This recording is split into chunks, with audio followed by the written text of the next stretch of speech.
나는 전능하신 아버지 하나님, 천지의 창조주를 믿습니다. 나는 그의 유일하신 아들, 우리 주 예수 그리스도를 믿습니다. 그는 성령으로 잉태되어 동정녀 마리아에게서 나시고 본디오 빌라도에게 고난을 받아 십자가에 못 박혀 죽으시고 장사된 지 사흘 만에 죽은 자 가운데서 다시 살아나셨으며 하늘에 오르시어 전능하신 아버지 하나님 우편에 앉아 계시다가 거기로부터 살아있는 자와 죽은 자를 심판하러 오십니다. 나는 성령을 믿으며 거룩한 공교회와 성도의 교제와 죄를 용서받는 것과 몸의 부활과 영생을 믿습니다. 아멘.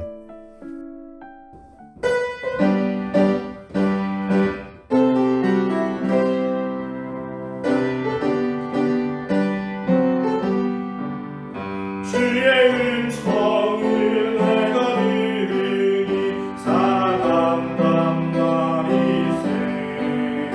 믿는 마음으로 주께 가오니 나를 영접하소서.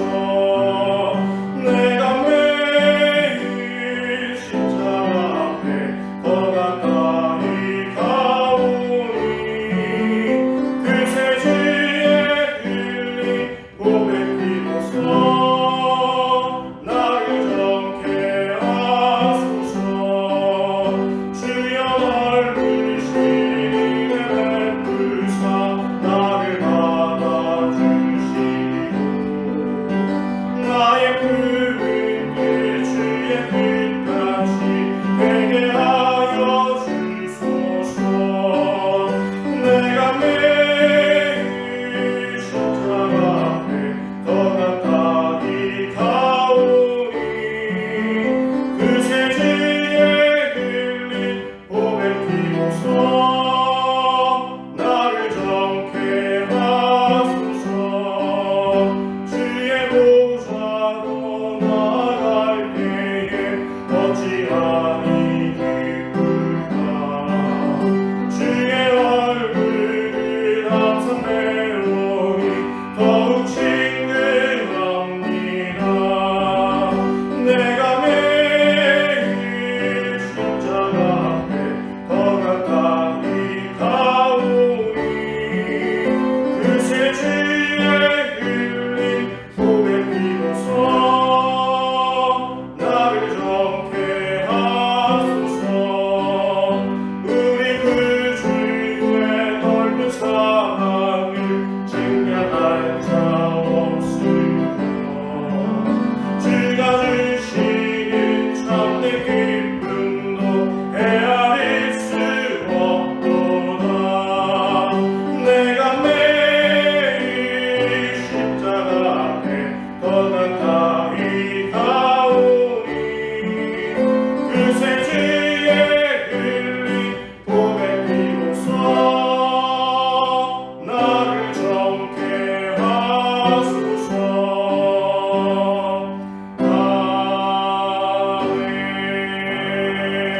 아멘. 오늘 하나님께서 우리에게 주신 말씀은 고린도 후서 3장 6절에서 11절 말씀입니다. 그가 또한 우리를 새 언약의 일꾼 되기에 만족하게 하셨으니 율법 조문으로 하지 아니하고 오직 영으로 함이니 율법 조문은 죽이는 것이요 영은 살리는 것이니라. 돌에 써서 새긴 죽게 하는 율법 조문의 직분도 영광이 있어 이스라엘 자손들은 모세의 얼굴에 없어질 영광 때문에도 그 얼굴을 주목하지 못하였거든. 하물며 영의 직분은 더욱 영광이 있지 아니하겠느냐. 정죄의 직분도 영광이 있은즉 의의 직분은 영광이 더욱 넘치리라.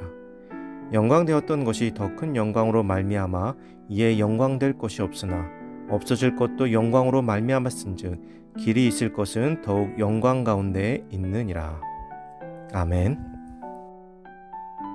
복음과 율법이라는 제목으로 오늘 말씀 나누겠습니다. 바울 당시 예수 그리스도를 구주로 고백하고 믿는 이들 가운데에도 구약의 율법을 반드시 준수해야 한다고 생각하는 이들이 많이 있었습니다. 때문에 율법과 그리스도교, 즉 옛것과 새것이 혼합되어 있었습니다. 복음을 받아들였음에도 여전히 과거의 법도에서 벗어나지 못하는 모습을 가지고 있었던 것이죠. 물론 과거의 율법이 잘못된 것은 아닙니다.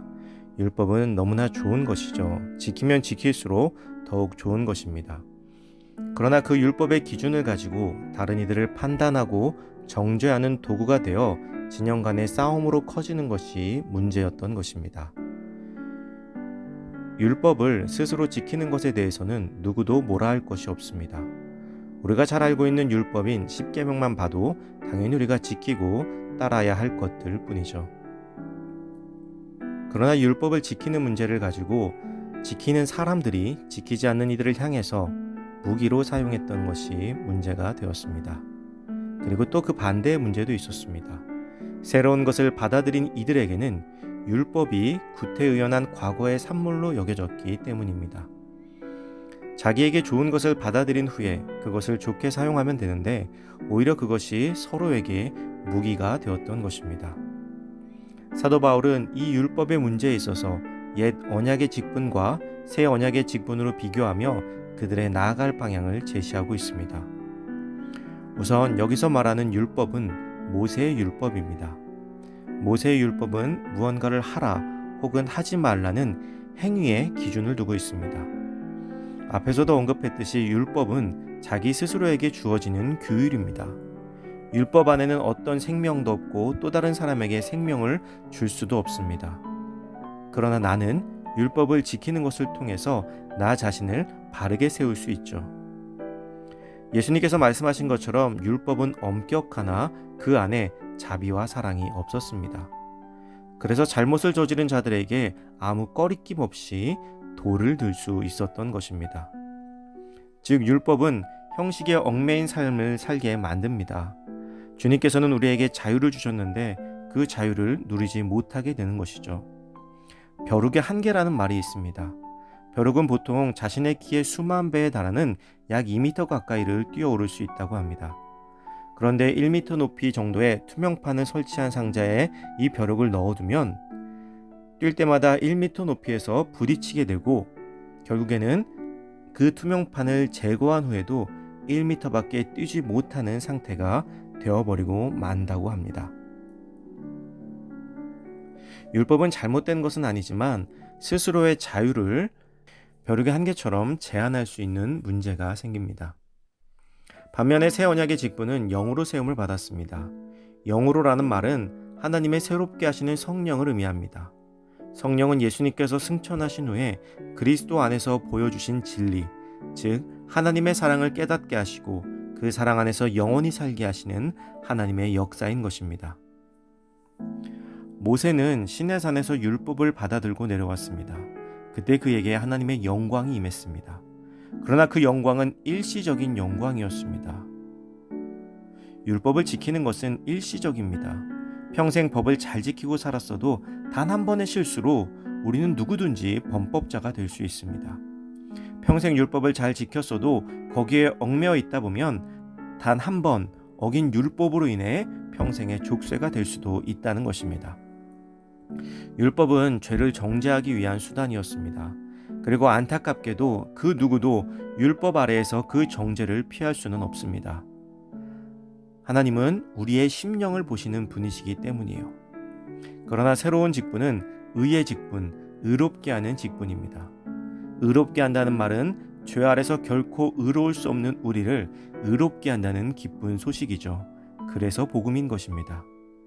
이제 우리는 예수 그리스도의 피의 공로로 이루어진 이 의의 직분을 통해서 더 이상 정죄함이 없으며 믿음으로 영원한 영광에 이르게 됩니다.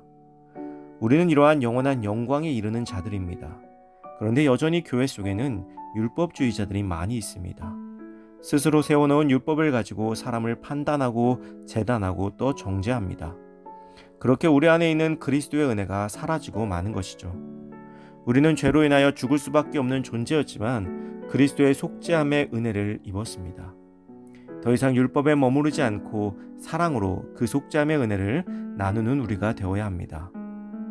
우리를 재단하지 않으시고 정죄하지 않으시며 사랑으로 의롭다 하시는 주님과 함께 우리의 삶 속에서 율법이 아닌 복음의 삶을 사는 저와 여러분들이 되시기를 주님의 이름으로 축원합니다.